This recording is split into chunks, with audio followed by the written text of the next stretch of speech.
ආදරය කියන්නේ පරිත්‍යාගයක් නම් පලිගැනීම කියන්නේ මනුෂ්‍යත්වය මරා දැමීමක්. ඔයා මීට කලින් ඕනෑ තරම් ආදර පලිගැනීම් ගැන අහලා ඇති. හැබැයි ඉන්දියාවේ ආන්ධ්‍රා ප්‍රදේශ වලින් වාර්තා වුණු මේ සිදුවීම නම් ඔයාගේ හදවත මොහොතකට නතර කරાવી. මේක ප්‍රේම සම්බන්ධතාවක් බිඳ වැටීමක් නිසා කාන්තාවක් කළ අදහාගත නොහැකි විනාශයක් ගැන කතාවක්. පසුගිය ජනවාරි 9 වෙනිදා කූනුල් රෝහලක සේවය කරන වෛද්‍යවරියක් තමන්ගේ රාජකාරිය අවසන් කරලා නිවසට යමින් හිටියා. කවුරුත් නොහිතපු වෙලාවක ඇය ගමන් කරපු ස්කූටරය වෙනත් යතුරු පැදියක ගැටෙනවා. ඇය බිම වැටුණාම උදව් කරන්න වගේ එතනට කාන්තාවන් දෙන්නෙක් එනවා. ඔවුන් ඇයව රික්ෂෝවකට දාගන්නේ රෝහලකට රැගෙන යන්නයි. හැබැයි ඒ ගමන අතරතුරදී ඔවුන් මේ වෛද්‍යවරියට යම් දෙයක් එන්නත් කරනවා. ඔවුන් එන්නත් කළේ මොනවද කියලා දැනගත්තොත් ඔයා පුදුම වේවි. ඒ තමයි HIV වෛරසය.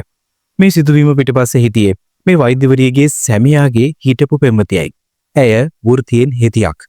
තමන් ආදරය කළ පුද්ගලයා වෙනත් කෙනෙක් එක්ක විවාහ වීම ගැන ඇති වුණු ඊර්ෂ්‍යාව නිසා ඇය සැලසුම් කළේ මේ වෛද්‍යවරියගේ ජීවිතය සදාහටම අඳුරු කරන්නයි. ඇය තවත් යෙදියෙකුගේ උදව්වෙන් රෝහලේ ප්‍රතිකාර ලබන රෝගීන්ගේ HIV ආසාදිත රුධිරය එකතු කරගෙන තිබුණා. අනතුරක් මවාපාවෙන් ඇය කළේ ඒ රුධිරය මේ අහිංසක බිරිඳගේ සිරුරට එන්නත් කරන එකයි. වාසනාවකට මේ බිරිඳගේ සැමියා වහාම ක්‍රියාත්මක වෙලා පොලිසියට පැමිණිලි කරා.